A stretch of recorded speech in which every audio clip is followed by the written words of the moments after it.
이번엔 검찰로 가보겠습니다.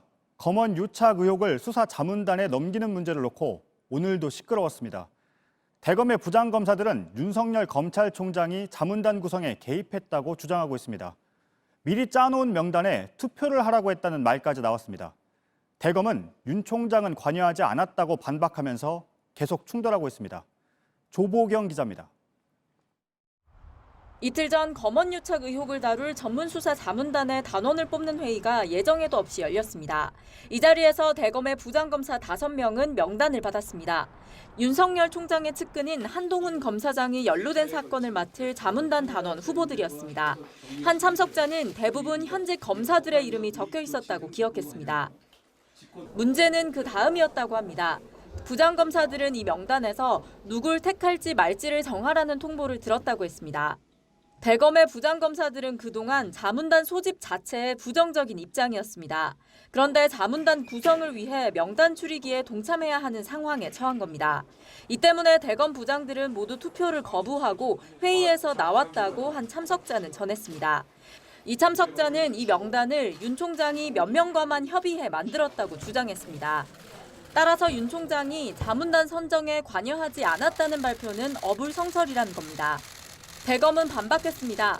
윤 총장은 자문단원 선정에 관여하지 않았다고 했습니다.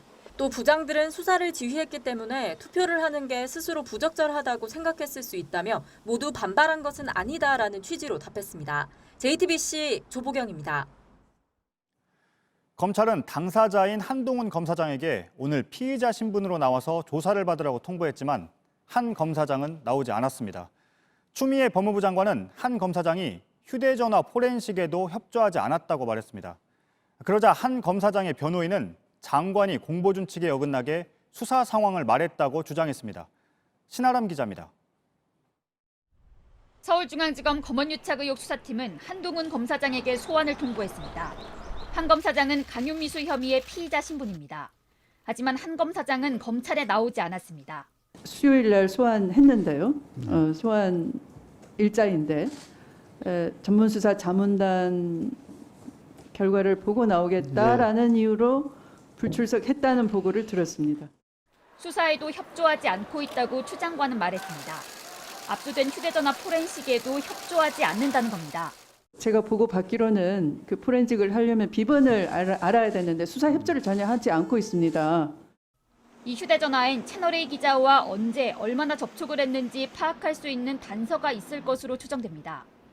한 검사장은 검언유착 전문수사 자문단의 결론을 본 뒤에 검찰 수사에 응하겠다는 입장으로 알려졌습니다. 한 검사장 변호인은 법무부 장관이 공보준칙을 위반하는 발언을 국회에서 했다며 부적절하다고 했습니다. 대검찰청은 자문단 회의를 모레 열기로 해 수사팀 입장에선 수사 일정에 차질이 생길 것으로 보입니다. JTBC 신아람입니다. 법조팀의 신아람 기자가 나와 있습니다. 신 기자, 지금 진실공방이 검찰총장이 자문단에 관여했다 안 했다 이 부분이잖아요. 그런데 원래 총장이 관여하는 것 아닙니까?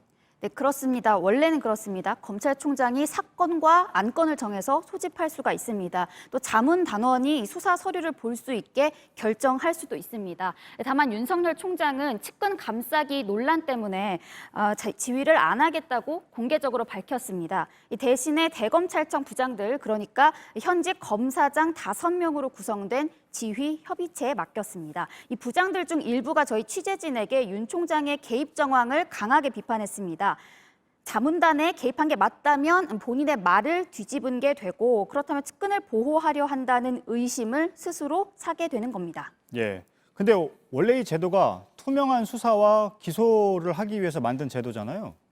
네, 그렇습니다. 자문단이 도입된 게 한 2년쯤 됩니다. 검찰총장이 직접 소집을 하고요. 수사팀 밖에 전문 법조인들로 구성을 해서 이들의 논의를 거쳐서 수사에 대한 의견을 모읍니다.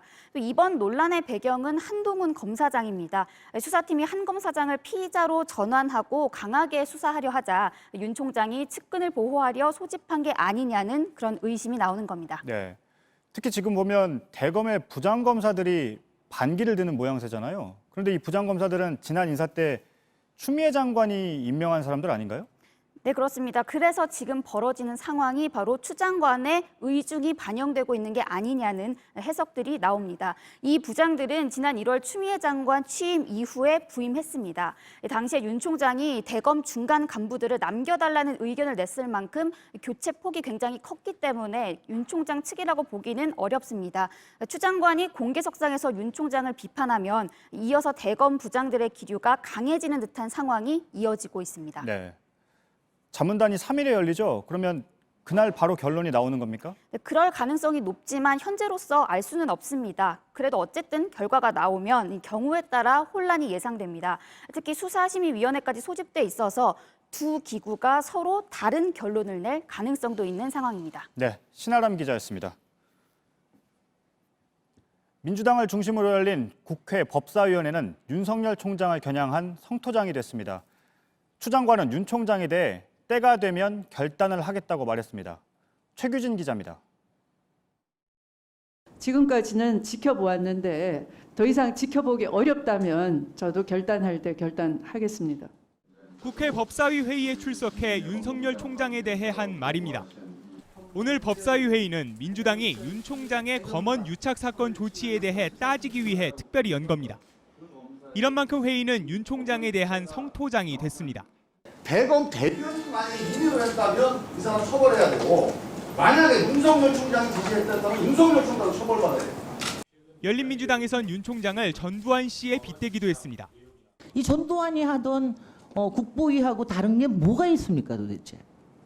지금 윤석열 검찰총장이 하는 적어도 지금까지 파악한 거로 봐서는 추 장관도 윤 총장과 관련해 결단이란 표현까지 썼지만 구체적으로 어떤 조치를 구상 중인지는 밝히지 않았습니다. 다만 검찰 범죄를 수사하는 특임 검사에 대한 지명 의사를 묻는 질문엔 검토하겠다고 답했습니다. 반면 법사위의 불참한 통합당은 회의장 밖에서 추 장관을 공격했습니다. 추 장관이 권한을 남용하고 있다는 겁니다.